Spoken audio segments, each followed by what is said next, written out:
Praise to Shakyamuni Buddha 3 times in English. To the Founder, the endowed, transcendent destroyer, the one gone beyond, the foe destroyer, the completely perfected, fully awakened being, perfect in knowledge and in good conduct, Sugata, knower of the world, supreme guide of human beings to be tamed, teacher of gods and human beings, to you, the completely and fully awakened one, the endowed, transcendent destroyer, the glorious conqueror, the subduer from the Shakya clan, I prostrate, make offerings, and go for refuge.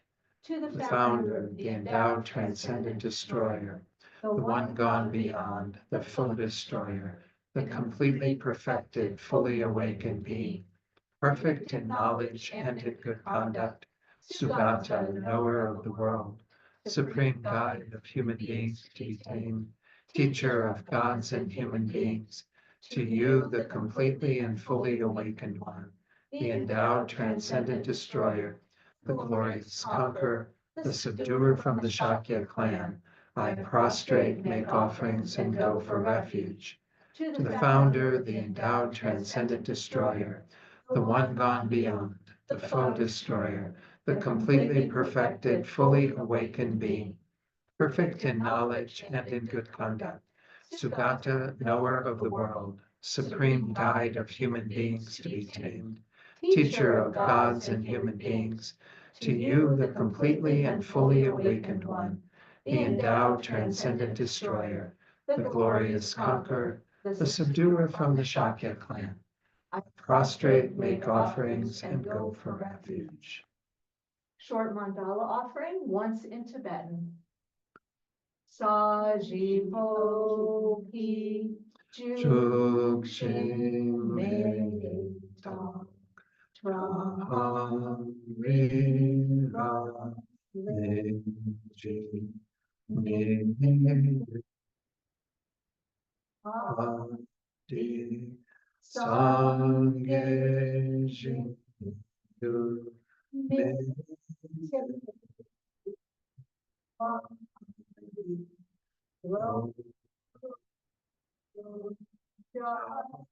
Jin Cho Sho Idam Guru Ratna Mandala Kamiriyatayami.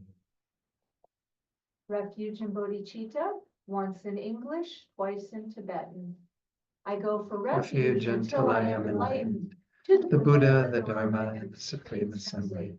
By the merits I create through listening to the Dharma, may I become a Buddha in order to benefit all sentient beings. Sangye Chodang Soki Chodnam La, Dang Chu Bardu Dagni Kyab Suchi, Dagi Chanyen Yepe Sonam Yi, Dola Penchir Sangye Drupar Sho. Sangye Chodang Soki Chodnam La, Dang Chu Bardu Dagni Kyab Suchi, Dagi Chanyen Yepe Sonam Yi, Rola Penchir Sangye Drupal Sho. Okay, thanks, Jana. All right, so as I said, let's just do a short meditation before we begin. Actually, at the end of tonight, I wanted, if we have time, to do a little meditation on the material I'm covering. So we won't make this a long meditation, but a chance to kind of focus our minds a little bit and then to set our motivation for being here. So in the first few minutes, we're just going to have silent meditation on the breath. So if you need a suggestion for how to work with the breath, often in the evening in particular, I recommend working with the point around the tip of the nose, where you feel the sensation of the air going in, coming out, and just inside the nostrils, that area. So just bring your focus there and try to keep it there as best as you can. But normally the mind will wander, and that's perfectly fine. But when we notice that that's happened, let go of whatever distracted you and come back to the breath. So again, if you have another technique you prefer to use with the breath, you can do that. We'll do this, as I said, for a few minutes in silence, and then I'll lead you in a short reflection to set our motivation for the class tonight.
Now to set our motivation for tonight.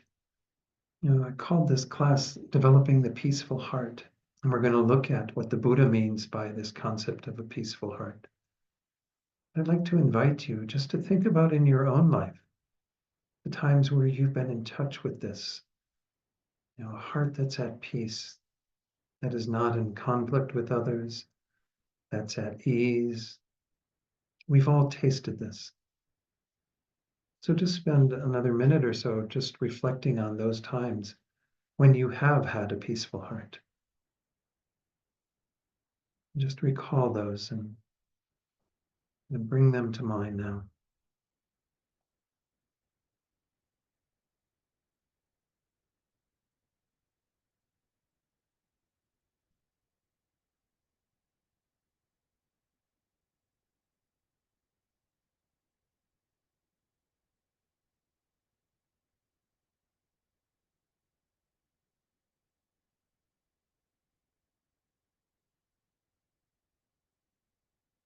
And when we recall those moments, we can see that at those times, we were actually in touch with our true nature. And moreover, we were able to benefit others, no doubt, if that occasion arose, because we weren't, again, in any sort of conflict with them. We were at peace with them, at ease with ourselves. So to set our motivation for tonight, you can use that as a basis and be here initially with the thought of, wouldn't it be wonderful to have a peaceful heart all the time, to be able to be in harmony with others in the world as well as the world around us, and to act from that place. But then moreover, we can think that we're also here because others will benefit if we have a peaceful heart. We won't get tangled up with them, we won't argue with them, and so on. And we can bring that gift of our own peaceful heart to the world. And this is a second level of motivation we can bring to being here tonight. Not just for ourselves to have this, but for it to be a gift to the rest of the world as well. And through that, perhaps encourage them to find the peaceful heart as well. And this is already a pretty wonderful motivation to bring to this topic tonight. So try to kind of focus on that for a few seconds, bring that deeply into your heart, wanting to be here for this for yourself, but also for the benefit that will accrue to others.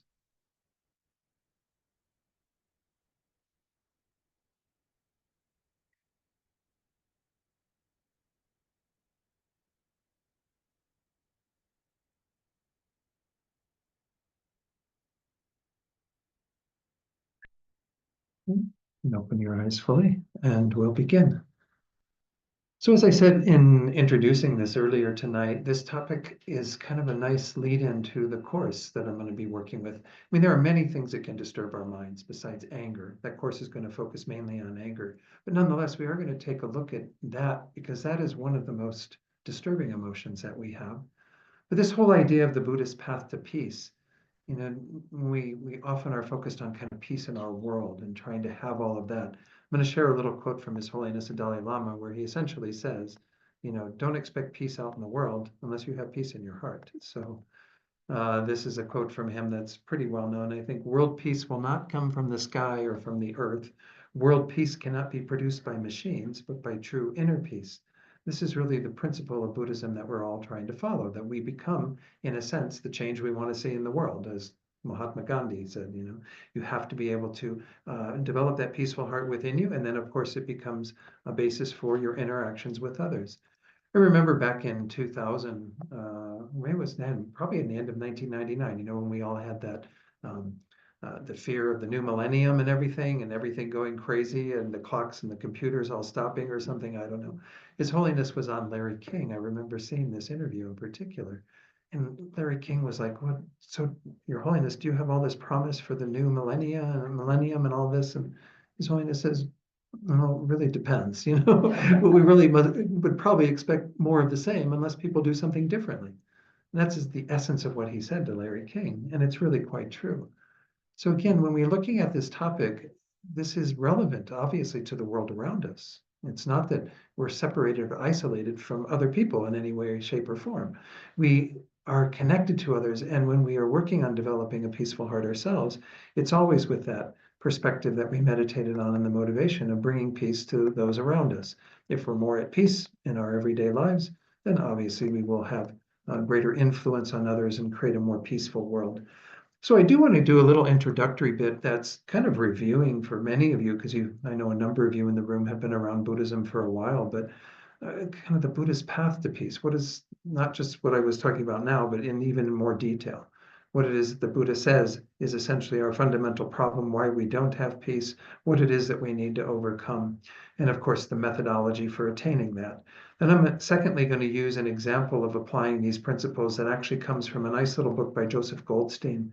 Many of you know Joseph. He's the one who did a lot of work initially with Insight Meditation Society, very well-known teacher in that organization. But he wrote a little book that he has this wonderful story that I'll be sharing and giving you some wisdom that comes from this one Tibetan man's life and how we might apply these principles there, but then of course apply them ourselves. And that's what we're going to do in the third part, is a little meditation to cultivate inner peace using what comes out of that example. So that's my plan for tonight. Hopefully I'll have enough time to lead at least a short meditation at the end. So in terms of the Buddhist path to peace, I want to touch on three different topics. And the first is to really go into a little bit on the nature of the mind. Because once more, if we say inner peace, what are we talking about? We're talking about our minds being more at peace. We have to be clear about what we're talking about in terms of mind, what the potential is within the mind, and so on. Then we're going to take a look at this idea that the Buddha says we can achieve the goal of lasting inner peace. And we have moments of it. And hopefully you all were able to come up with some examples from your own life where you've tasted a bit of the peaceful heart, where you've actually had a bit more inner peace. Sometimes these things happen out in nature and what have you, but maybe we'll have, even if people would like to share something from that reflection, we can do that in a moment. But the Buddha says we can attain lasting inner peace, and that you can actually have this, again, all the time. The main methods, of course, for attaining that we'll take a look at. So let me take it off screen for just a moment. Was there anything anybody did want to share from that reflection in terms of when you were thinking about times when you've had a peaceful heart? Anything kind of different come up for you in that regard to that, or anything remarkable, or something you'd want to talk about? Anyone? Well, Yes, Anne-Marie. you know, I started doing these meditations, loving kindness, and it takes me quite a while. I'm not past with it, but it you know, I have my altar. I have one yin there. I have my hangings and incense and candles, and I do that, and I'm so glad. I mean, it has changed my life. Well, good. So you found some peaceful heart, inner peace through doing that practice. That's great. Yeah, Anne-Marie is mentioning, if you didn't hear it online, the metta meditation, as it's often called, cultivating loving kindness. You know, where we are actually cultivating thoughts of loving kindness initially for ourselves, and then extending it to our friends, extending it to strangers, extending it even to the difficult people that we would normally have opposite thoughts towards. And so, yeah, these are very powerful ways of attaining peace. This is what we're going to go into a bit tonight. And then, of course, through the course on anger, that's one of the main antidotes to anger. If we can generate love, that is kind of the exact opposing force to hatred or anger, well, then that's a very, very powerful way of keeping the mind in a peaceful state. I just wanted to include, I include trees and plants. Oh, good. Yeah, no. And worms. I mean, again, in Buddhist terms, at least in the way that it's presented in our tradition, the plants aren't necessarily sentient beings, but there's nothing wrong with wishing for them to be, well, according to the tradition that we have, they aren't included in the categories of sentient beings. But I think we see them as definitely living organisms as a part of this world. Yeah. And they talk to them. Yeah. And So I some think- trees. I think we have to, again, when we're doing those kinds of well wishes and having this thought of, everything being in a state of happiness and ease and what have you, we can include the whole world. There's nothing wrong with that. So again, these are very powerful thoughts. This is how we change our minds. So let's take a look at this first topic. Would anyone have anything else they wanted to share from that? Yeah, Mary Jo, please. Well, I appreciate the reminder from Anne Marie. I used to enjoy doing bhakti and roughness. Loving kindness is a wonderful one. Uh-huh. And then I kind of forgot about it and haven't been doing it. And it's so lovely to do it at night. But I have, and so the other part of that, I just have to say, is I've been suffering with frustrations lately, Mhm. having to do with aging, poor vision, poor hearing, can't go anywhere as fast as I'd like to, and all that Mhm. stuff. And I haven't been falling, at least, that's good. Mhm. But I must remember about the loving kindness that I think would be a good antidote for me. Good, good. Yeah, I think loving kindness meditation is a good antidote for all ills, whatever is going on. And especially to start with ourselves. As I said in the meditation, it's good to generate loving kindness towards ourselves, to begin there, to kind of recognize that our situation is worthy of that thought, worthy of compassion, worthy of, healing. And then, of course, extend it to others, a way of opening our heart. We'll talk about that tonight, because that's really, again, within this tradition and the Mahayana traditions, that's the whole goal, is not just to have it stop at ourselves, but to take it out to all beings and, of course, work from that place. But good. These are great thoughts to kind of get us in the right frame of mind for what we're going to be looking at. So anything else anyone wanted to share? Anyone online? Adrian or Eloise? Okay. All right, let's go ahead and take a look at the nature of mind. I do have one screen shot that I'm just going to put up here, and then I'll kind of talk from my notes here. But essentially, we have three topics within this to look at what is mind in Buddhism. Just to be real clear about what we're talking about, although many of you, again, have been around and heard these teachings before, I think it's always worthwhile to go back to that. And then, of course, the nature of the mind in terms of these various states and whether they're there in a more temporary way or a more lasting way. And then, of course, the potential that our minds have. So in Buddhism, mind, of course, is very central. And what we mean by mind isn't the brain. There is an interdependence upon, in this human life, and particularly any sentient being that has a brain, there's an interdependence between the physical matter that we have and the conscious process. But that conscious process, that stream of awareness, is a phenomenon that has its own causes and conditions that are unique to it. It has many things that contribute to it, such as our brain and the central nervous system and so on. But nonetheless, it can exist independent of those factors as well. Consciousness is always arising from something that is in the same nature as it. And by consciousness or mind, we mean that which is clear and knowing. This is the definition we give to it. Its nature is clarity, meaning it is not material. It has it's almost has a sort of reflective quality to it. Things appear to the mind and they are known by the mind. And that leads to the second part of the definition. It's that which knows, it's aware of things. And of course, we have this with us all the time. It's hard for us to even think about mind, but mind is this ever-present kind of awareness that allows us to experience things. It is that thread of continuity of awareness that the Buddha says goes back without any beginning. Because there's always another moment of mind that gives rise to the next moment. And so any moment of mind must arise for something that is previous to it. So we never find an initial moment of mind, which is a little mind bending for us in the West. We don't like to think about beginningless time. It's a little kind of outside the realm of what we can get our heads around. But nonetheless, this is the concept. The Buddha says that we've had minds since beginningless time, and those minds have been involved in a process. This is what we're going to look at in the second part of this, that hasn't really been satisfactory. Not to say that we don't have enjoyable things that have happened to us with these minds and have wonderful experiences like Anne-Marie was describing, of some level of peace and contentment that comes especially in meditation and so on. But nonetheless, we are still sort of plagued by some of the underlying causes of our dissatisfaction. This is something we're going to examine when we look at the Four Noble Truths shortly. But essentially, the nature of the mind is that it is clear, so it does not have any sort of permanent stains to it. When we talk about anger or jealousy or greed or all these different states of mind that we know are problematic for us, none of those are in the nature of our mind. They appear within mind, kind of like clouds in the sky, but they're not in the nature of the actual mind, just like clouds are not in the nature of the sky. If they were in the nature of the sky, we would always have clouds in the sky. And there too, if our anger was in the nature of our minds, we'd always have anger in our minds.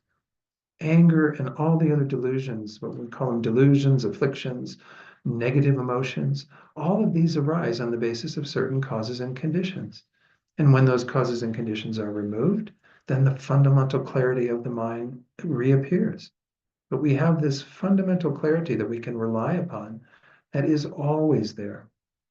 We often talk about kind of the clear light nature of the mind. Essentially, our minds have all of this going on in them, but our minds are somewhat pure and unstained by all of that.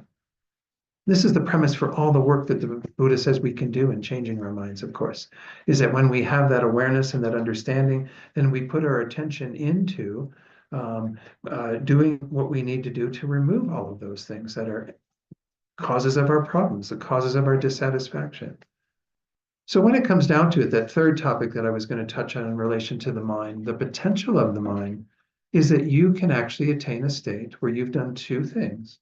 And this is what the Mahayana paths taught in Zen Buddhism, Tibetan Buddhism, Chan Buddhism, all of these.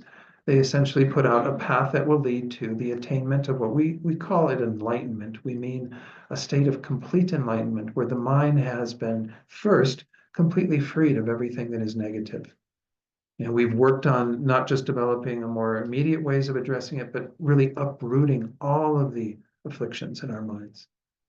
This is that idea of complete purification. In the verse that we did in the refuge verse, many of you know this already, it starts with the word Sangye.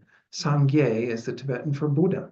And in the Sanskrit, Buddha just means a fully awakened one, which is already pretty incredible, someone who's awakened to reality at the deepest level. But in the Tibetan, they brought that word Buddha in and they divided it into two parts. Sang means to completely purify.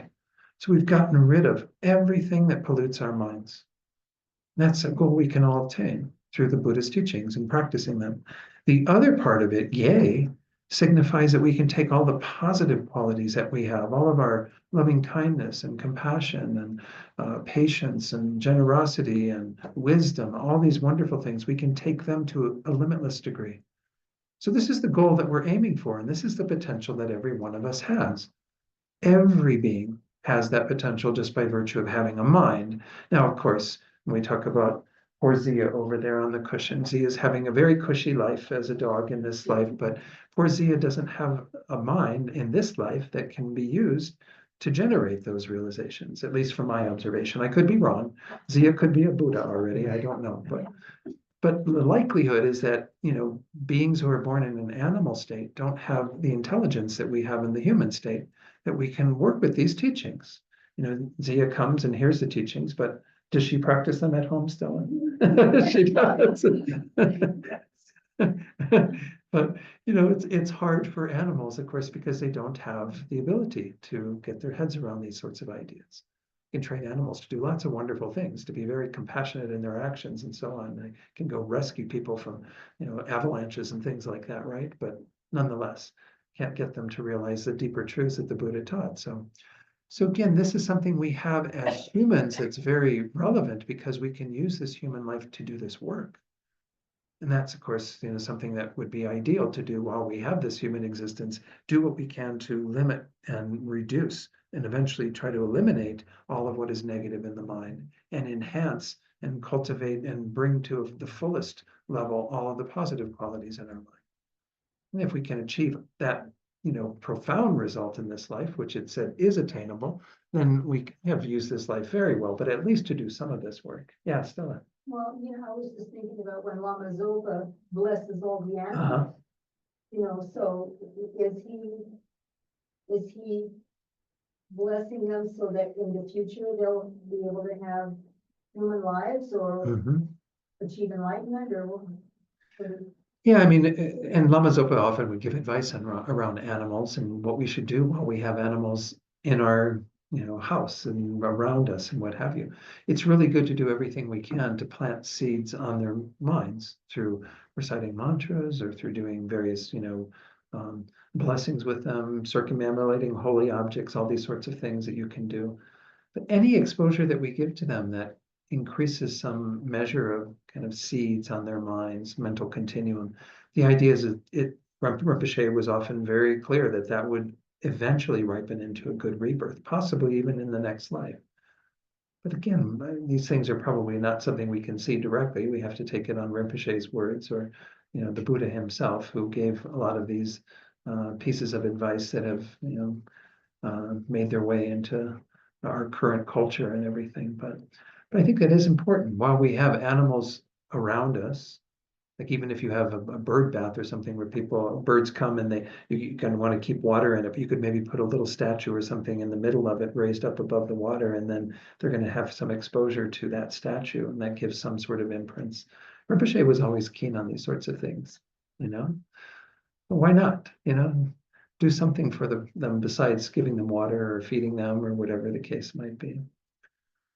So anyway, back to our potential. Even in the minds of those birds, there's the potential to achieve enlightenment, but probably, again, not as a bird.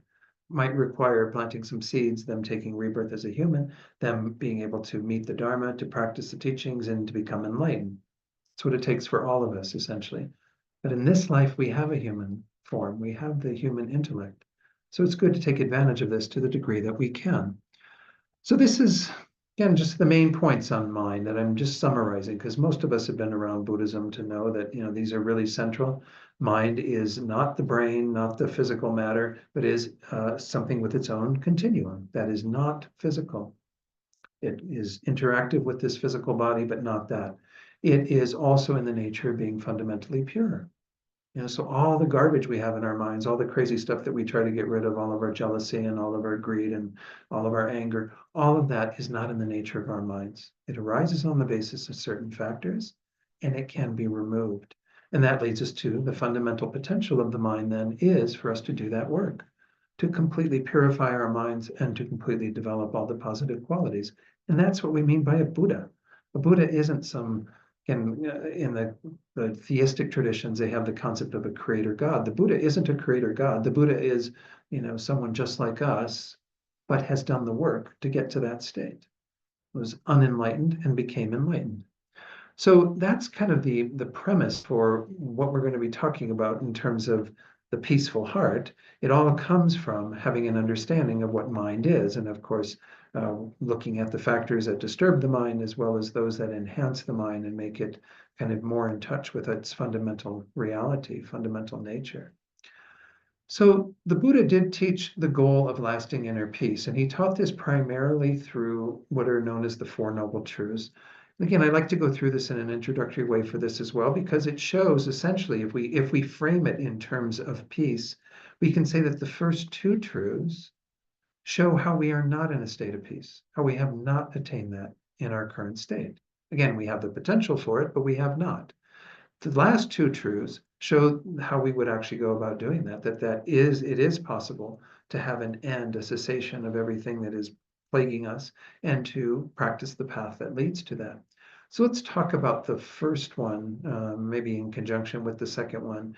I don't want to spend, again, too much time on this because, once more, this is a topic that many of you have been around for a long time. The Four Noble Truths are the core teaching of the Buddha, and he taught them shortly after attaining enlightenment. I think it's something like 40 days or something after his having attained enlightenment, he finally started teaching, and he began teaching those practitioners that he was learning meditation skills with and so on. The Deer Park near Sarnath, where he did his first discourse, the Four Noble Truths discourse. So essentially what he said in there is his very first truth, that there is dukkha, that essentially what we're dealing with is the truth of this Sanskrit word dukkha. Dukkha, I like to use this word rather than suffering, because everyone knows it's being referred to as truth of suffering, because when we hear suffering in English, it's really just a part of what we mean by dukkha.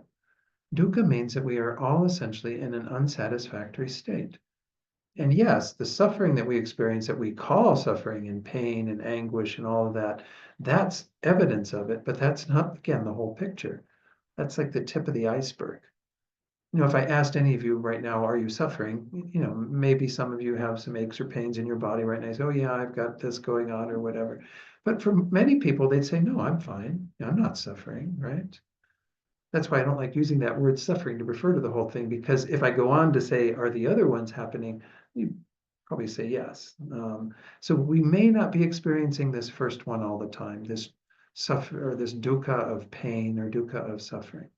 But it's important to kind of have an understanding that that is part of the picture for sure. The second level of dukkha is what's called the dukkha of change. The dukkha of change is referring to even the pleasant experiences that we have. So think about all the pleasant experiences you've had just today, the food that you've eaten that you enjoyed, or maybe you went out for a walk somewhere and had, it was a beautiful day, right? And we can enjoy the weather and be out there with the sun, and the sun's not hideously hot like it can get later in the year. And, so there's like this kind of just rightness to the day or whatever. All of those experiences, we can say that they were a feeling of happiness that you had at that time, without a doubt. That is happiness, but it's not true happiness. It's dukkha, it's unsatisfactory, because it could not be sustained in a way that would provide you with even greater and greater peace and well-being. I mean, again, things change. Things are always changing. This is why this is called the dukkha of change. Those experiences change.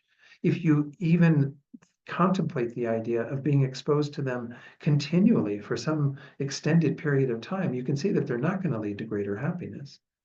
Let's use a meal as an example, because I think it's one of the wonderful things that we can think about. We haven't done this since we were maybe kids, when we would sit down and eat too much food and then get a stomach ache, right?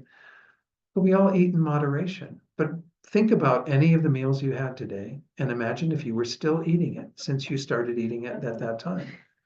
You wouldn't be getting any happier from it, right? It wouldn't have led to greater happiness. That's the nature of all of the experiences that we have. Think about your favorite music right now, whatever piece of music that you would say, oh yeah, I'd like to hear that right now. That would be really nice. Imagine listening to it for 24 hours in a row. It's not going to be like making you even happier. I could be blissed out after 24 hours. You're probably going to be screaming and clawing at the walls, right?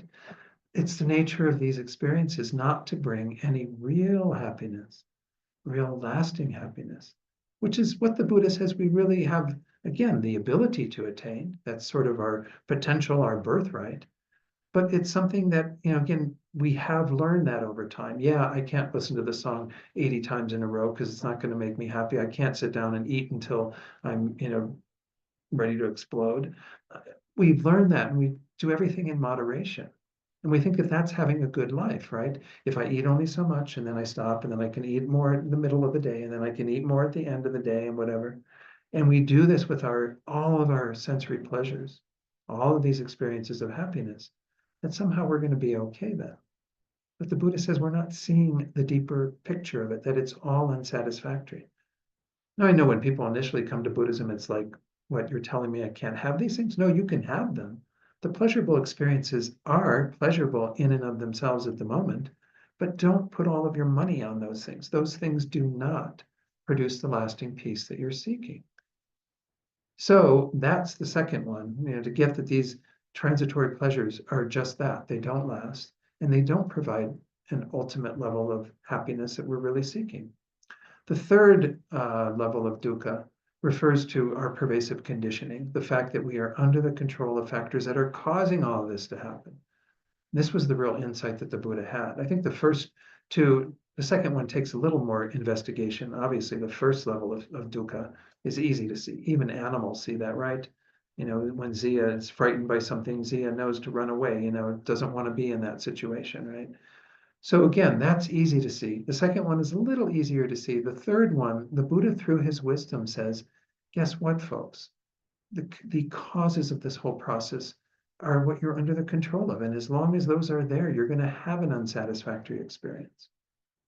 That's that first noble truth, is to point out to us that we are in a state of continual dissatisfaction. I remember the verse you were just talking about, Lama Zopa Rinpoche. I remember the first time that I heard Rinpoche teach. It was in December of 1996 at Sechenling in San Francisco. And when he was teaching, I didn't get a lot of what he taught because he was a little hard to understand at times. But there was one thing that I remember him saying when he was talking about this subject of dukkha or suffering. He says, in samsara, there are no vacations. So essentially, samsara is what we're calling being under the control of these factors, cyclic existence, going from life to life, with the continuity of our mind having different experiences on the basis of our karma and delusions, our karma and afflictions, and where there's never a vacation from this.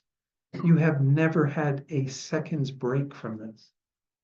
And it's really important to get this because essentially, as I was saying, when we talk about it in relation to the topic for tonight, having a peaceful heart, well, we've never really known true peace. Even those moments that we've talked about, and again, moments where we're practicing the Dharma or where we have some profound feeling of being at ease and at peace, those are still fleeting temporary experiences. They're pointing us in the right direction. But we have to be able to overcome what is causing us to have this unsatisfactory existence. That leads us into that second noble truth. What is the cause of dukkha? Well, why are we in this place where we're experiencing these three levels of dukkha? We're continually under the control of factors going from life to life because of those factors, because of our karma, which are our actions that we engage in. And those are always driven, of course, by some level of delusion, some level of ignorance, or some other problematic states of mind, what we again call the afflictions, the delusions, and so on. So essentially, as long as we have those two things in our minds, we're always going to be experiencing dukkha. We are never going to be at real peace. Again, I'm not trying to say that they're just what I'm talking about tonight. The goal is eventually to get to real peace. That's the final goal that we want to arrive at true inner peace. But nonetheless, if we do follow things that kind of move away from those causes, that diminish the effect, particularly of our negative karma, and of course the negative states of mind that drive all of that, then we will begin to open to a more peaceful experience while we are here. And that will eventually lead to the deeper peace that we're seeking. The peace that we can accomplish through the path that the Buddha taught. So again, just to refresh everyone's memory in terms of where we're at, then we have the first two truths I've talked about. The origin or the cause of our dukkha is in our own minds, our karma and the afflictions, the deluded states. And we're going to talk about those in a little more detail in a moment. The third truth is, of course, that all of that can come to an end. You know, hallelujah. Venerable Rabina, who many of you know, she always said that she thought the Buddha should have started with the third truth. Like, guess what? You can have an end to all this nonsense. I mean, there's some logic to that, but I think you have to see how deep it goes. You know, you have to know how bad a state we're in. And that's why the Buddha began with that teaching, was like to not rub our nose in it, but to make us aware. In fact, when the Buddha taught these, he said the first one, the truth of dukkha, is to be known. That's the verb he used with regard to it. The second one, the truth of the origin or causes of dukkha, that is to be abandoned. Whoops. And then the third one, the truth of the cessation of dukkha, the end of it, is to be actualized. That's what the goal is, to get to that place where we have that cessation, where we achieve that deeper peace. The deepest state of peace we can achieve, of course, is nirvana. Like nirvana can be talked about in terms of the more individual peace that you can experience, as well as a state of Buddhahood, where you have pacified everything that afflicts your mind. And of course, the truth of the path is to be cultivated. That's the path that will lead to the cessation of dukkha. That is how we actually accomplish what the Buddha has kind of given us as the promise of what we can attain through this practice that he has given us, all the things that we are engaging in. Everything we teach here, everything we do around this center essentially is about helping us to cultivate that path, helping us to know what are the proper things that when we put those in place, we will move closer and closer to the end of our situation. So in the Four Noble Truths, the Buddha in the first two is saying, guess what? It's not a pretty picture. You have to see that the causes are within your own mind, and you have to learn that that's how you would actually address it. And it can be addressed. In the third noble truth, you can have an end to it once and for all. You can attain a state of true peace. And I have the path that leads to that, is what the Buddha was saying, you know, in that first discourse that he gave. So let's take a look at what are the kind of main methods for attaining that. If we say that again, the goal is to have this lasting inner peace, to get to a state of nirvana, well, what are the main things that the Buddha advised for us to accomplish that? The first thing is what are often called these three higher trainings, and even the three sort of baskets of the Buddhist teachings, they're divided into these three topics. What's called the Tripitaka. They are the three baskets that contain the Buddha's main teachings on first, how to accomplish morality. This is through what's called the Vinaya Sutras. Morality is a very important basis for us to be able to practice the Buddha's teachings. Why? Because it's the first step in pacifying our minds. So much of our behavior, of course, we can talk about physical behavior, verbal behavior, and then things that are purely mental. Well, everything's coming from the mind, but we have to start with the first two, essentially. Venerable Robina would say, zip your lip and keep your hands to yourself. What she learned when she was in grade school. We have to stop saying all the stupid stuff that we say to people. That puts us more at peace right there. And stop meddling with their affairs, causing harm to their bodies or to their property or whatever the case might be. So again, I'm not going to talk a whole lot about morality, but that's a foundational practice. And it's taught in almost every spiritual tradition as well. Every spiritual tradition has some way of positing a level of morality that should be followed in order to attain the results of that particular spiritual path. And in Buddhism, it's essential that we have good morality. That's the foundation. The second one was to practice concentration. Concentration, of course, is the skill that the Buddha learned when he was Prince Siddhartha with these great meditation masters. We have to be able to focus the mind to make the mind at peace in terms of not having all the disturbing states of mind arising. When you develop deep concentration, none of that arises. Why? Because you are single-pointedly focused on some virtuous thought or virtuous object. We have techniques that are taught in Buddhism to develop very deep states of concentration.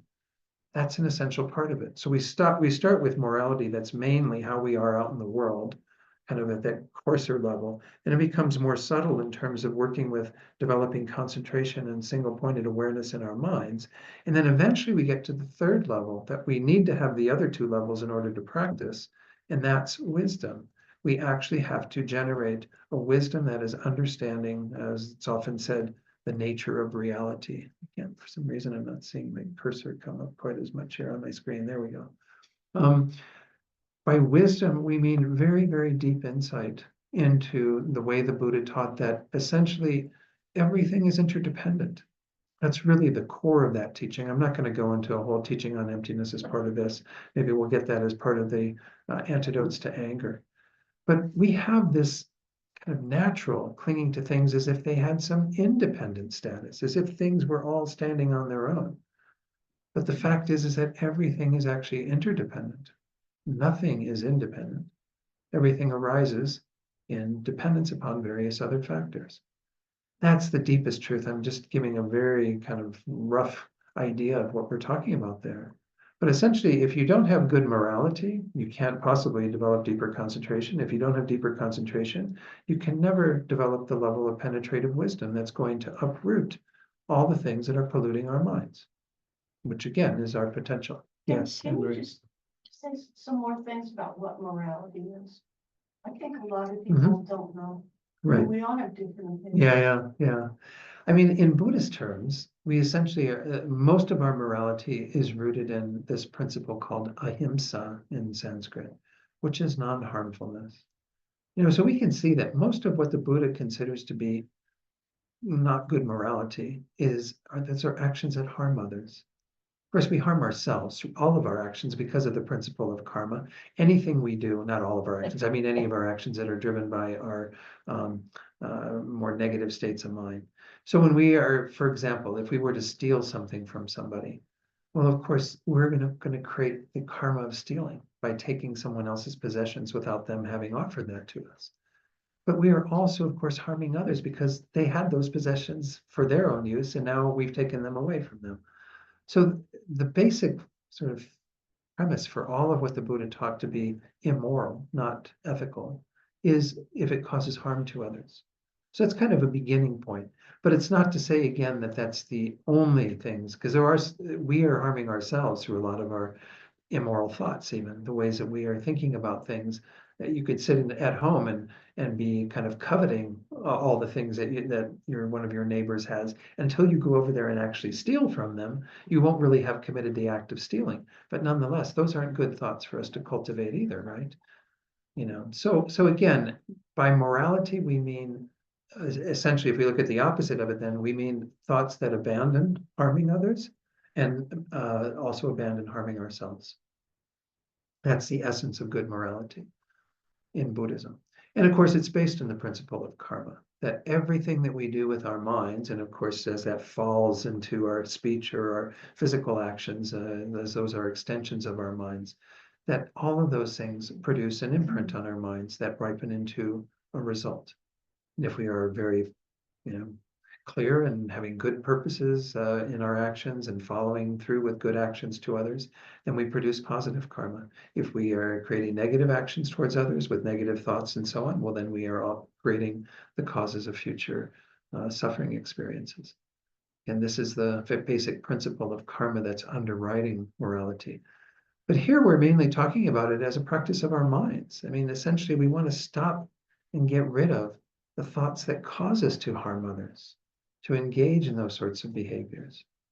And then we do a deeper work of concentration where we bring the mind to more single-pointed focus so that none of those states of mind are prone to arise. The conditions aren't there for them to arise. And then you get to the third training of wisdom where you actually uproot those. So you don't have the seeds of those in your mind anymore. And this is one of the problems, is that we can do a lot of work on diminishing our anger, for example, and we're going to go into this in that course of techniques that they're very effective at getting rid of anger in the moment.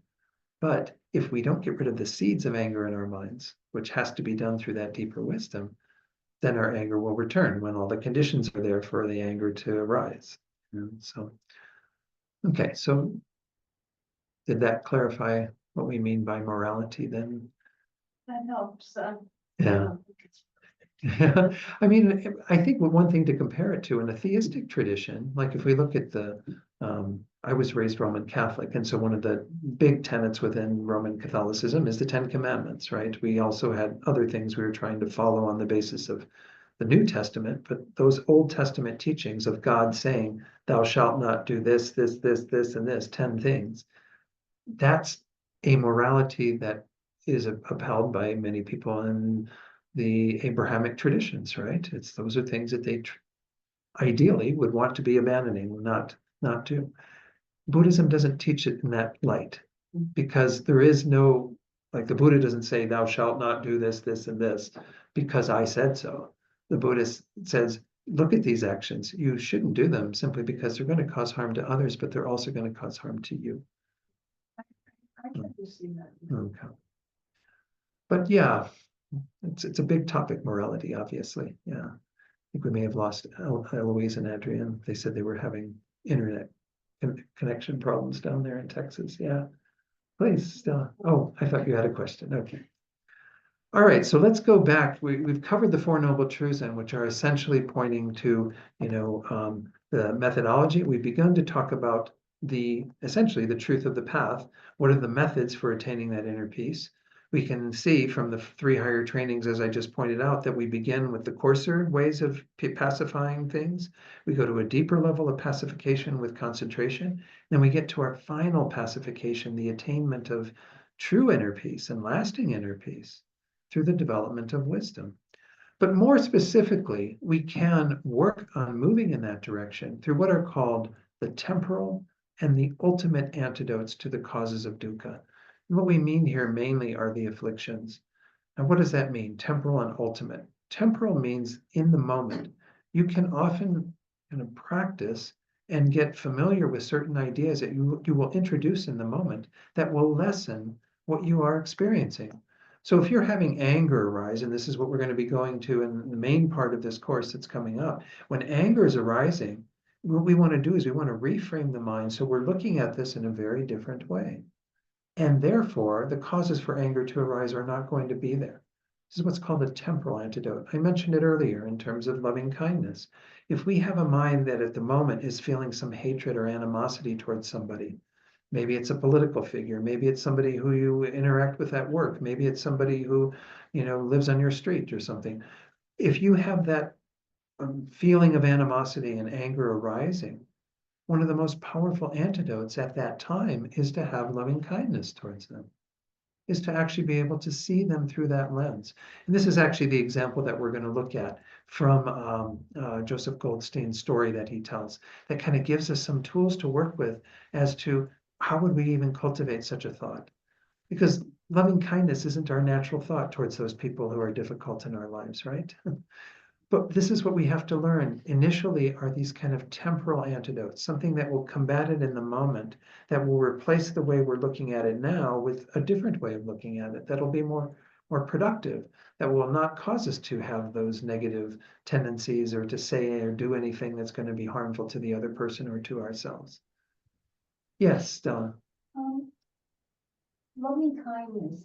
Mhm. I somehow, I don't see it as a real antidote. I mean, I see compassion more as an antidote, and I think they're are tied they the together. same thing, or are they- No, I mean, they're very much looking at sentient beings from kind of a flip side. Okay, so if we talk about compassion, compassion is looking at the suffering of beings or the unsatisfactory existence of things, that they are engaged in that, and we want that to end.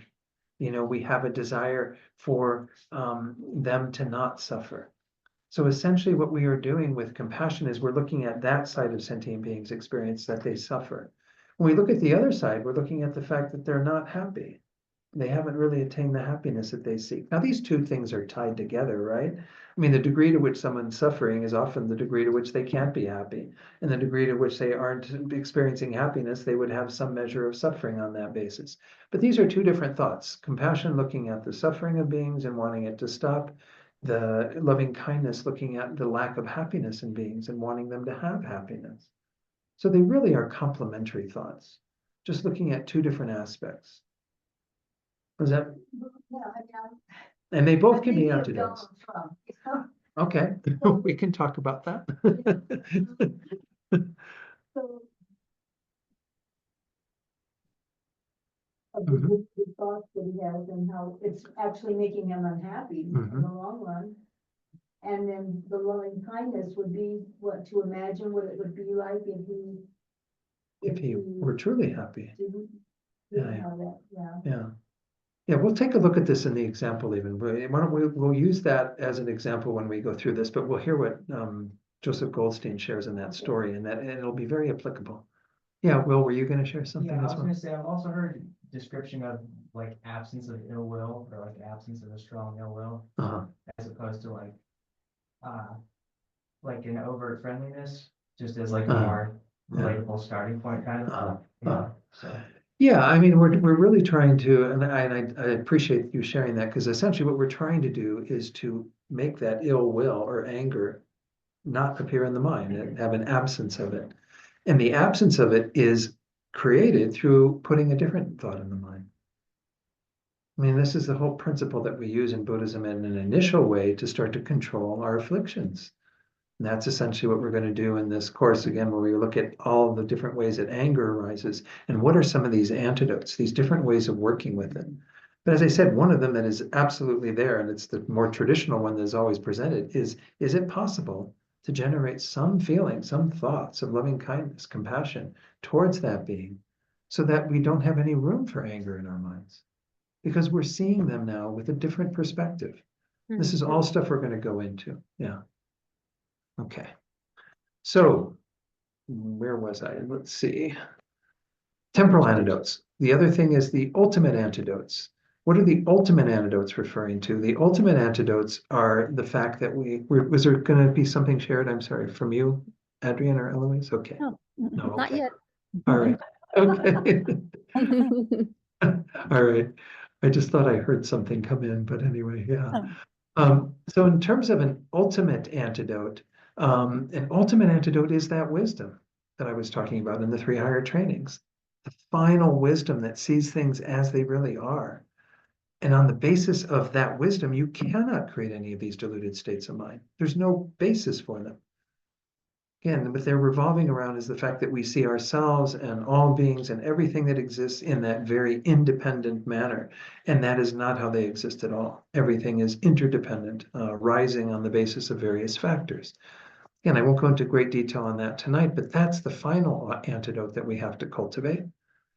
And how do you cultivate that? Again, first you tame your morality, get good morality. Secondly, you develop deep concentration. Thirdly, you incorporate that wisdom into your meditation so that you can bring it deeply into your mind and actually cause a complete shift and change in your mind. That's the goal of all of our Buddhist practice. That's how you attain nirvana or how you attain Buddhahood.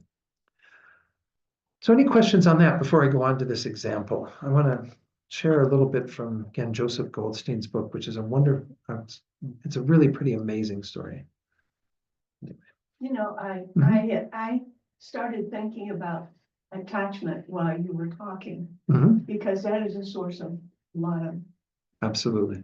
And so, you know, that's a way that we can, you know, by not getting angry or forgiving the person or something, we can get rid of a lot of stuff. Yeah, I mean, attachment is just like when we talked about compassion and loving kindness being kind of flip sides. We start from a mode of attachment. That's sort of our default mode. We like things to go our way, right? You know?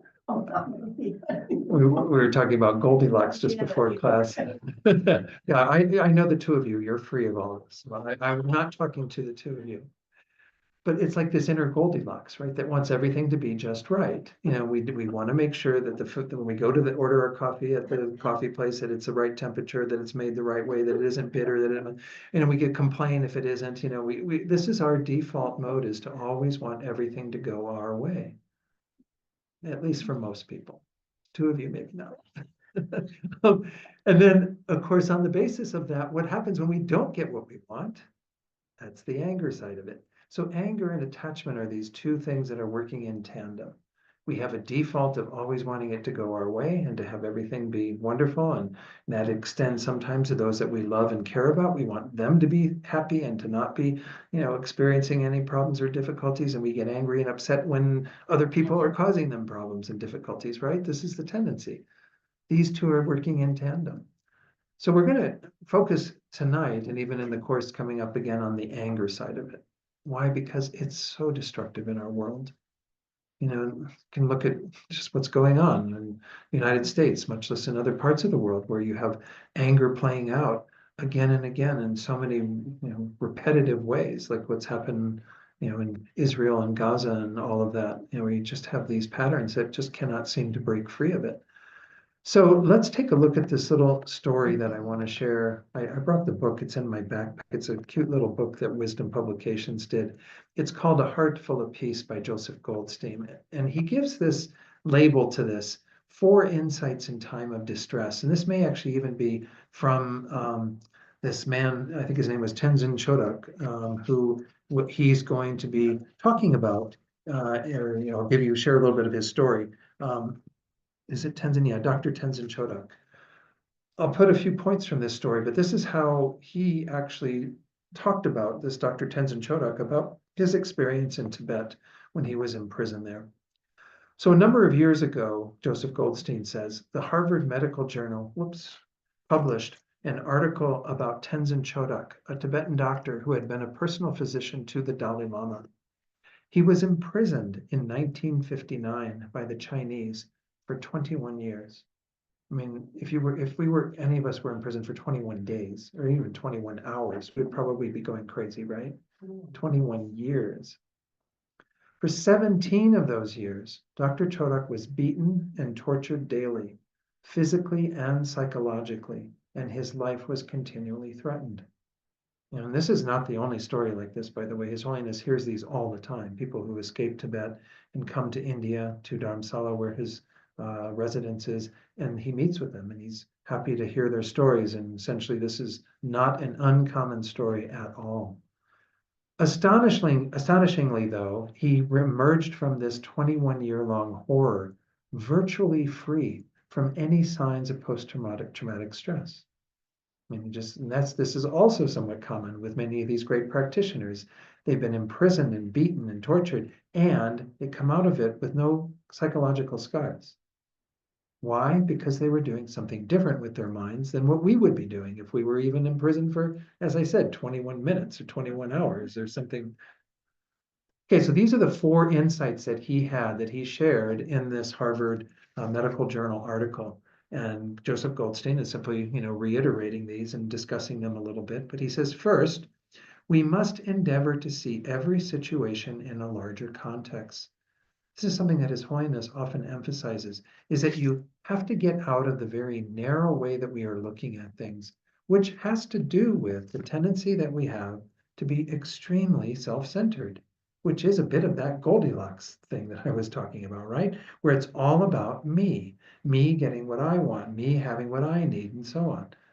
His Holiness, one public talk that he gave, he used the example of like this, he's got like a little hole that he created with his fist like this. And he said, if this is like what your mind is like, well, then even something as small as your fingertip, when it's in that, seems really large, like it covers the whole thing, right? Because your mind is so narrowly focused that any little problem that comes into our sphere of experience is seen as that's all we can think about because it's all about me.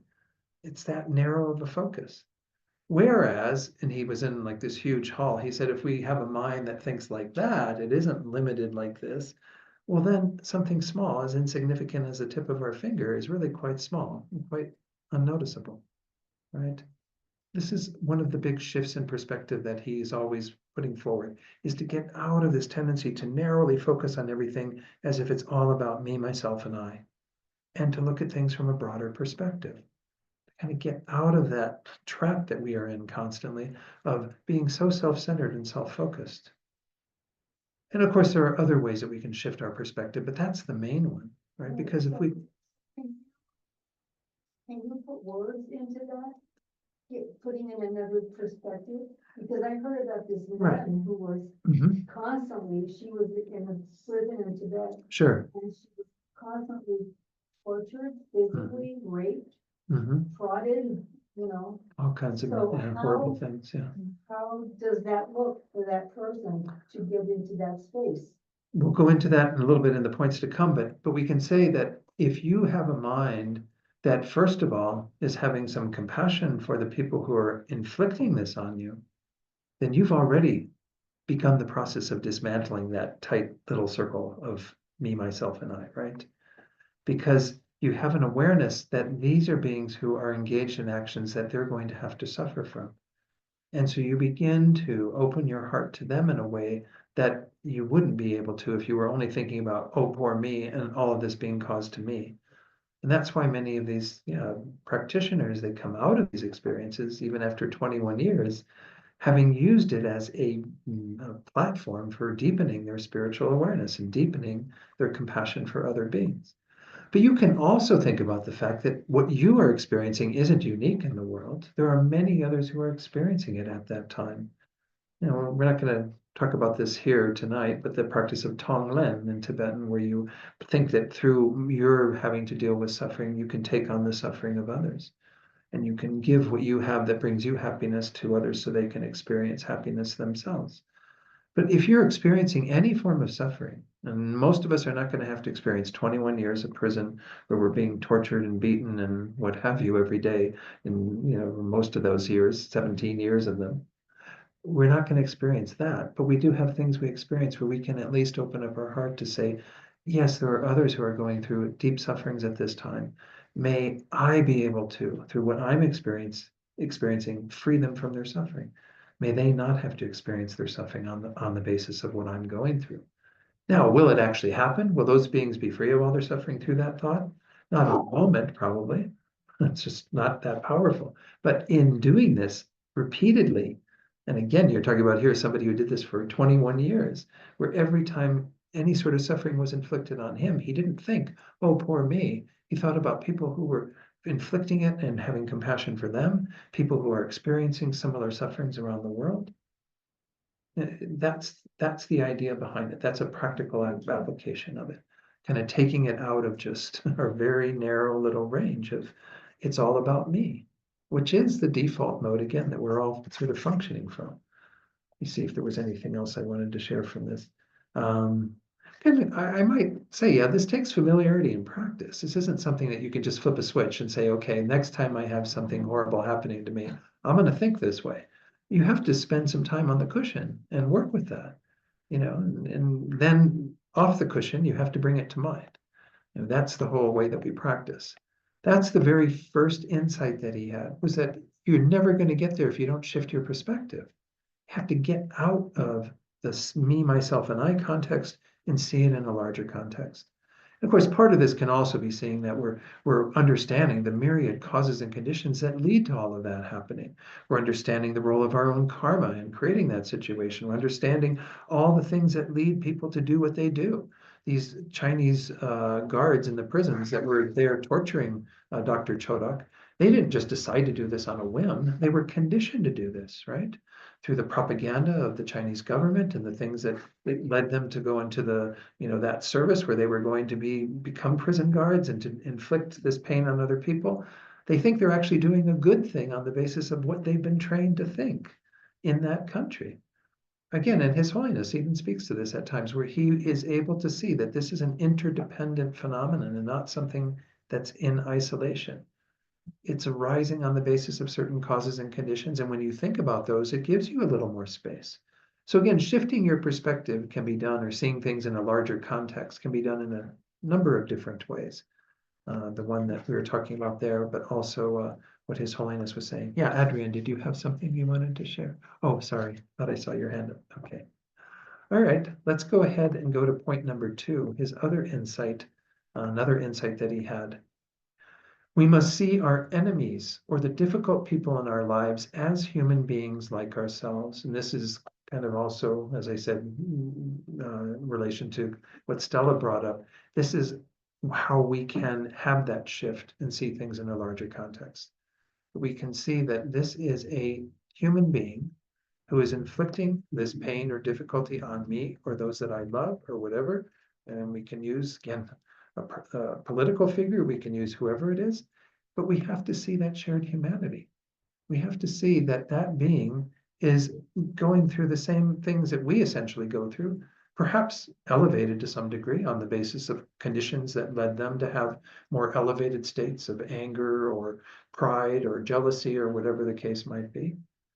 But we know those afflictions because we have them in our own minds. You wouldn't know them, you wouldn't even be able to recognize them in someone else if you didn't have them in your own mind, right?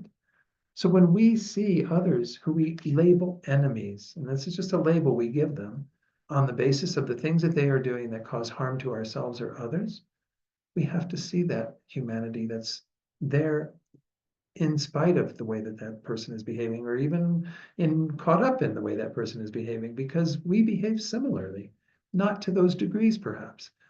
Most of us like to think of ourselves as good people, and I hate to say it, but almost all the people we consider to be enemies also like to think of themselves as good people, right? They do. I mean, nobody wants to think of themselves as being a bad person, I don't think. They actually think of themselves as being good people and so on. But the idea here is that we have to recognize that the real enemy, the real culprit, are the distorted states of mind in their mind and in our own minds. And that's what we need to be focused on. His Holiness also emphasizes this very much. You have to be able to separate the person from their actions and their thoughts and all the things that are, again, driving them to do what they do.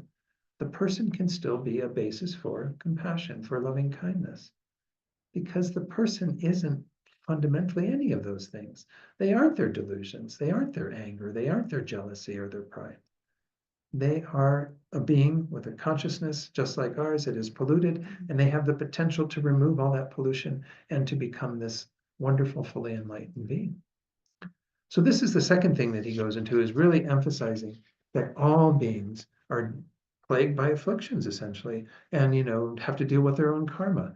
We have the amazing opportunity to know about this through the Buddhist teachings and to have some desire to follow this path, right? To say, okay, this mechanism is actually how I'm experiencing my suffering. It's how I'm going to address my suffering, my dissatisfaction, by following these teachings that help me to address this. When we look at others who don't even have access to these teachings, because I doubt that any of our political figures, or maybe very few of them, I would suspect, have any knowledge of any of this, right? They don't know what's going on in their own minds. They haven't begun that process of investigation. I'm not trying to make it sound like we're superior. That's the next one. We have to make sure we get rid of any pride. I'm just stating it as a fact. Most beings in this world, human beings I'm talking about, don't know the real causes of happiness and the real causes of suffering, and are not living their lives according to that. I was thinking about Nelson Mandela. Mhm. He was kind of like that, don't you? I think so. There are people, again, who this wisdom in this light isn't unique to Buddhism. We can have that wisdom manifesting in terms of Mahatma Gandhi. We can have it in terms of Mother Teresa, Martin Luther King. Many people who lived their lives, Nelson Mandela, lived their lives with selfless service to others and knew that that was the way to actually, address things in the world, was from a place of lacking their own self-concern and self-centeredness to be focused on others and taking care of them. Absolutely. The third of his insights, the four insights that he had during times of distress that is important to remember, has to do with, as I said, pride. We must let go of pride and feelings of self-importance. Why? Because that is one of the key things that's involved in our relationship to people who we label as enemies. If you think about it, every time we do that, we're doing that out of some level of judgment, thinking ourselves better than them, right? Well, we don't know the qualities of everyone to the degree that would allow us to make that judgment perfectly. We make that judgment on the basis of our own feelings of superiority. And often this pride or self-importance becomes an obstacle to us actually learning from that situation. We can learn from every situation any encounter we have with any being, anything that occurs in our lives, we can treat it with that kind of curiosity of, what can I learn from this? How can I learn even not to be in the world by observing somebody doing things that I find offensive in the world? And once more, I can divide the person and their actions, and look at them in two different lights. I can have compassion and loving kindness for the person, and I can denounce their actions. I can say, yes, it is not good that these policies are being enacted and so on, and that this suffering is occurring because of these particular laws or whatever. And I can make that statement very clearly. And it has nothing to do with making that person into something horrible. It's just a saying that these are things I want to get rid of. And I can still embrace that person with compassion and love and want them to attain deeper states of well-being. If they were in those deeper states of well-being, they wouldn't be doing these actions. And this is why loving kindness and compassion makes complete sense. Because if that being who we are looking at, and whether it be Donald Trump or whether it be whoever, I mean, I'm not going to get into politics, but whoever it is that you find who is engaging in behavior that you find offensive, yes, denounce those behaviors, but hold that being in your heart as someone who absolutely needs that compassion, that loving kindness, and can eventually develop their minds into the same state of Buddhahood that you can. There's no difference in your fundamental potential. There's just difference right now, perhaps in the amount of stains that are there in the mind manifesting at that particular time. But we all have these things. As I said, we wouldn't be able to recognize them. So pride, it's interesting. Dr. Chodak, when it came to all four of these, I haven't done the fourth one yet, he said that he actually attributed his survival to being able to practice a diminishment of his self-importance and pride. Because often that is what the first thought that comes up, right? If we're being harmed by somebody, how dare you do that to me? Like we feel like we're above that. Well, of course, the Buddhist principle of karma, it's a hard one for us to accept and to get our heads around. But there's no way that you would be experiencing any harm to you if you hadn't created the causes for it. So any feelings of pride at that moment are unfounded because you obviously did create the causes for that to happen, and that's why it's happening to you. It's not punishment, it's just a law of cause and effect. And so we, through the force of our own crazy deluded minds, have planted many seeds in our minds that can ripen into all kinds of experiences. When those things come into our lives, especially when others harm us, we should be looking at as, well, I created that. I mean, I can't say I'm above that this shouldn't be happening to me, right? No, it's happening to you because you created the causes for it. And what can you learn from it? That was the second part of it. How can you, through diminishing your pride, actually look at it as an opportunity to say, ah, this is my perfect teacher manifesting for me, showing me exactly what I need to do right now, how I need to practice extending my love and compassion and being more patient and so on, right? That's hard to do. It's hard to do. I'm not giving you quick fixes tonight. I'm giving you ideas that can be cultivated and become familiar with so that you eventually can bring them to mind. I mean, you do have to bring some of these people into your meditation, is what I was hoping to do tonight. And obviously, I'm not going to have time to do that. But these 4 points you can take home. I've given you the first 3 already, and you can work with whichever ones feel like what you need to put some attention to and bring to mind somebody who is a difficult person for you. And think about them, first of all, again, as having, I have to change my perspective. I have to see that right now, the way I look at them and the way I'm seeing them is all wrapped up in my own me, myself, and I, and clinging to all of that. And I need to have a larger, wider perspective. Secondly, I need to see that this being is a human being just like me, has the exact same things going on just like me. Not identical, but similar, right? We can see those delusions playing out in their mind and doing all this. Thirdly, I have to get rid of my pride that's going to block me from being able to relate to this situation in a healthy way. To see it as something I've helped create and that therefore I can learn from so that I stop creating the causes for my own suffering. And moreover, I can eventually help them in more lasting ways. And then fourthly, to recall one of the most fundamental things that Buddha taught, it's this whole principle of ahimsa that I mentioned earlier. We must realize that hatred never ceases through hatred. It ceases only in response to love. This is actually a paraphrasing of one of the verses from the Dhammapada, there's a Tibetan version of it, but it's mainly in the Pali Canon, and it's a wonderful set of sayings of the Buddha, where he says, hatred never ceases through hatred, but by love alone is healed. This is the ancient and eternal truth. Sorry, I didn't mean to put that up there, and now I can't get it off. Let's see. Okay. This is the ancient and eternal truth. What Dr. Chodak is saying with this fourth one is essentially the only way in the end, after we have brought that being a little closer into our minds through dropping some of our self-importance and some of our own, me, myself, and I mentality and what have you.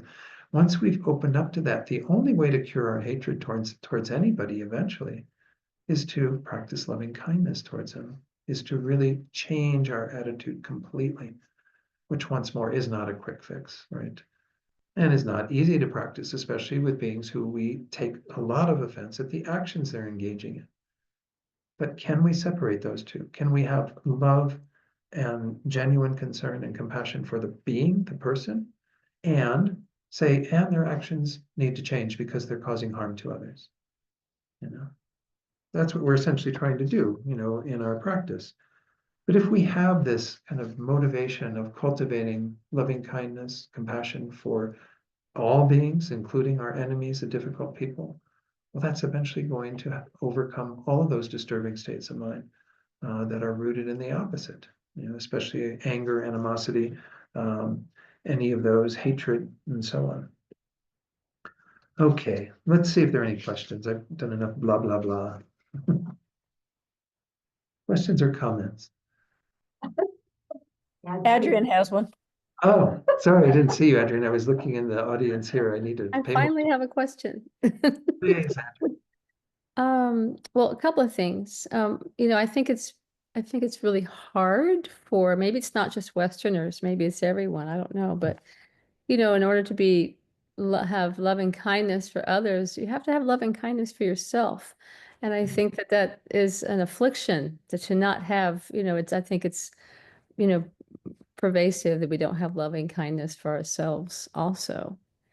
And so that's a practice in and of itself, in order to really feel it for others. I mean, I'm imagining, here I am in a prison and I'm being tortured and, every day. And I mean, we torture ourselves, It's like, do I deserve this punishment? I mean, that's extreme. That's an extreme situation. But this goes on with, we carry a lot of guilt. We carry, regret, and, it's being kind with ourselves is hard enough as it is.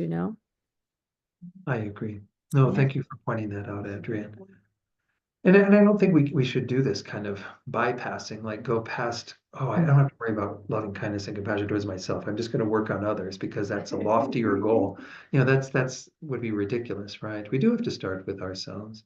I'm always reminded that His Holiness the Dalai Lama, when he first heard about this in the West, because he grew up in an entirely different culture where they're ingrained with this idea of caring for others is the root of all happiness and so on. So when he heard that Westerners hated themselves, that we have a lot of self-deprecation and self-loathing, and he was like, where does this come from? I've never heard of this, because we tend to be focused on ourselves, thinking we're more important, thinking we need, elevating ourselves to a higher status rather than denigrating ourselves. But the more he thought about it, the more he realized they're both rooted in the same fundamental problem, which is self-centeredness. I'm going to focus on myself and either put myself really down, or I'm going to focus on myself and hold myself really high and think I'm better than everyone else. They're both coming from the same root problem of focusing on ourselves excessively. But yes, we should start with ourselves. There's wonderful work that's been done by Dr. Kristen Neff, who's researched into self-compassion and has workshops and a book on self-compassion, at least one. She does this self-compassion break, where part of it is to change the language that we use towards ourselves.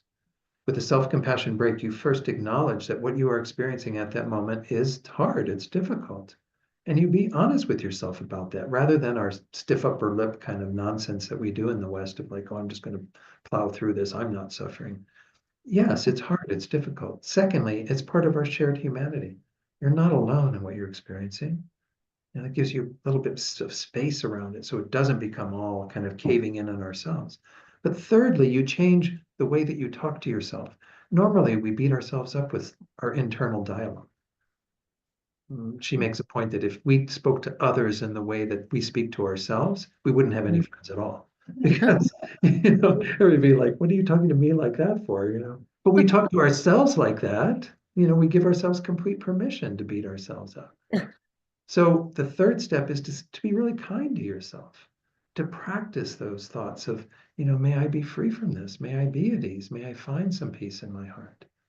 Those are really important messages for us to hear and to receive, to really take that in and say, yes, this is something that I deserve and that is good for me to wish for myself. It's not done in a self-centered way.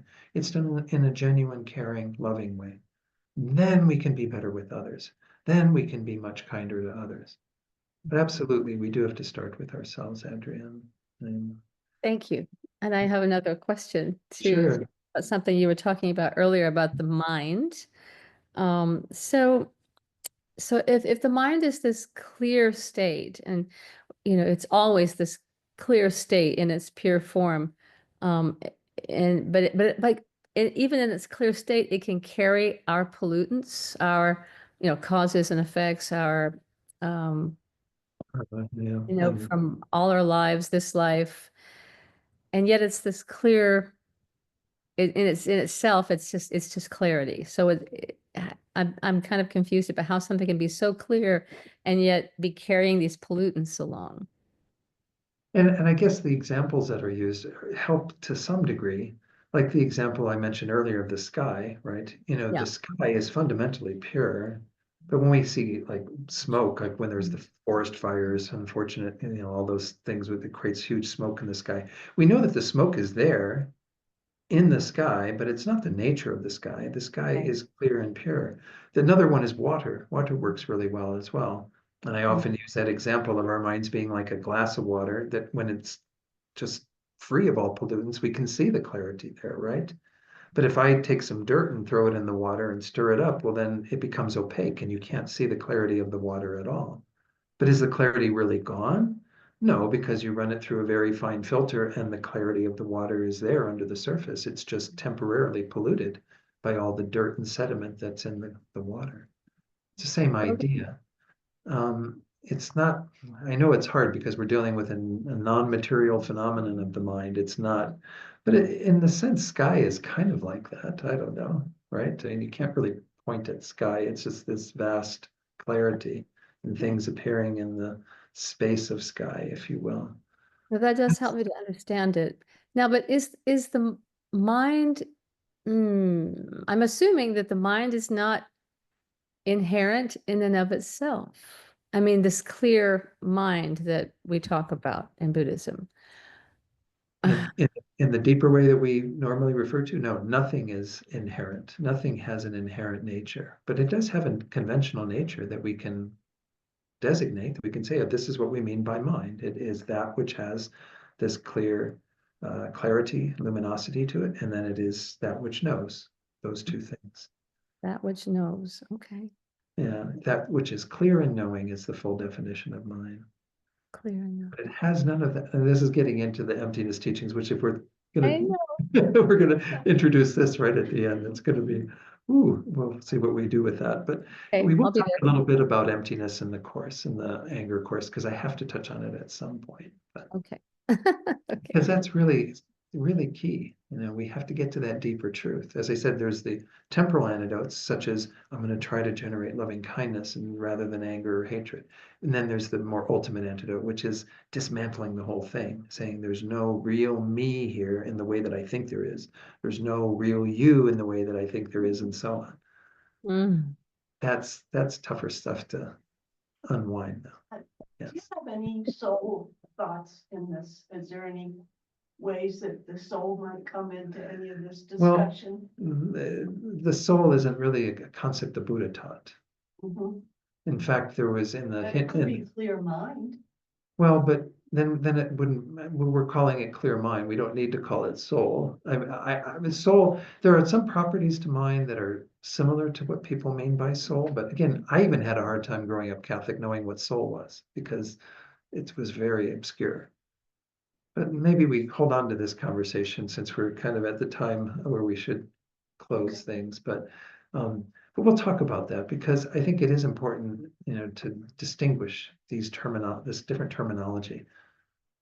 But they aren't equivalent in Buddhism, is what the Buddha would say. Yeah. Let's do our dedications. We do have the list of dedications. If anyone didn't get a chance to add any names to this, we usually again do our dedications for those who have obstacles, for those who have illness, and for those who have died or are dying, so that we can dedicate. So you can chime in at the end if you need to add something. We'll do that in just a moment, and then I will put the dedication prayers on. Okay. And I just mentioned about that boy Simon that yesterday at the Oh, ski yeah. valley, he 29 years old, he was skiing and he ran into a tree. He was I don't know if he was an instructor or a worker there, and just like that, he died. Yeah, Stella knew his mother, so And, got a call from his mom, mother. that's his child. That's in Taos. So we make sure we add him on the prayers. I don't, They said he was going really fast. And it was actually after hours where they kind of let all the workers just have fun. And he was, going really fast. oh. Okay. Great, thanks, Alexia. So yes, if Jana could then read the list. Thank you, Jana. Okay, we dedicate the merit created by listening to this Dharma teaching to all beings everywhere on every prayer list, and also for those specifically experiencing obstacles, Jana, Matt, Alyssa, Jeff Cochran, and Genevieve Rodriguez. For those experiencing illness, Jane, Rolf, Raquel, Stella, Bill, and Patty.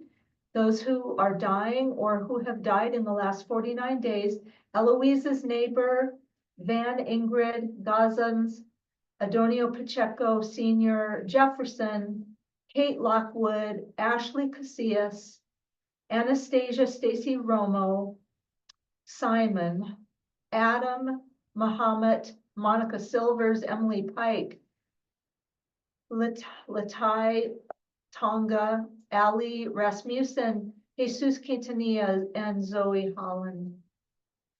Okay, if there were any other names to be added, Yep, and would you please add to the death list Eileen?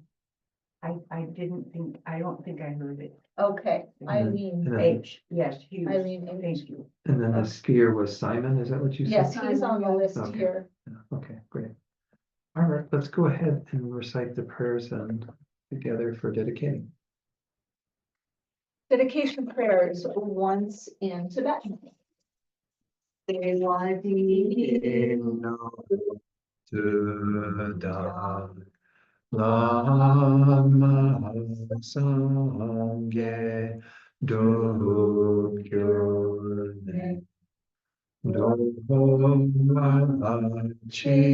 Dohachikyan Mahalupa Deyi Sala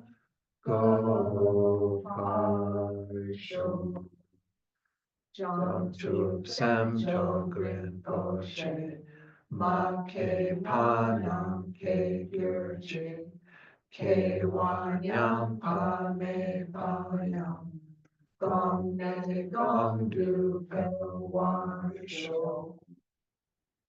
long life prayers for our teachers, beginning with His Holiness Dalai Lama.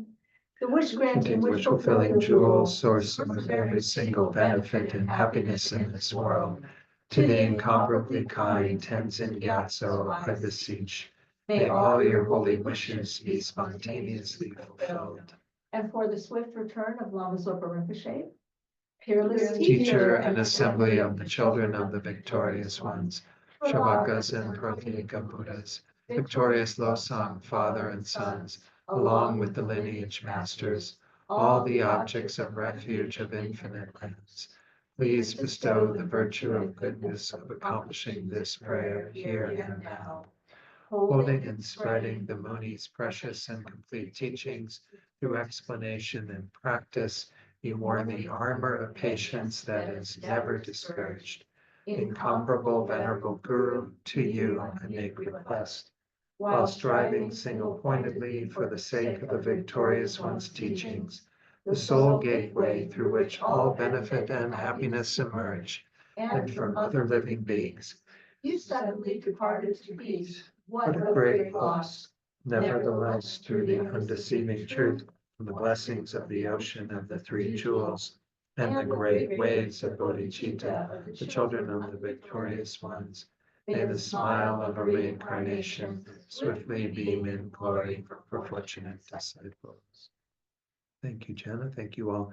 I realized that one final thing from the slides I wanted to share, which is a little quote from His Holiness. We are visitors on this planet. We are here for 90, 100 years at most. During that period, we must try to do something good, something useful with our lives. Try to be at peace with yourself and help others to share that peace. If you contribute to other people's happiness, you will find the true goal, the true meaning of life. And that's nice words to end on, perhaps. So, all right, thank you all. Practice well. And again, I'll be here next Thursday and then through April with that course on anger, finding calm in the storm. And then we carry on with another class and course in May. So Thank you, Donald. thank you all. Thank you so much, you, Don. Don. Thank you. Okay, all right. Thank you, everyone. Don. Class, thank you. Stay Great. safe down there in Texas. Don't get All flooded. Thank you. See all the light.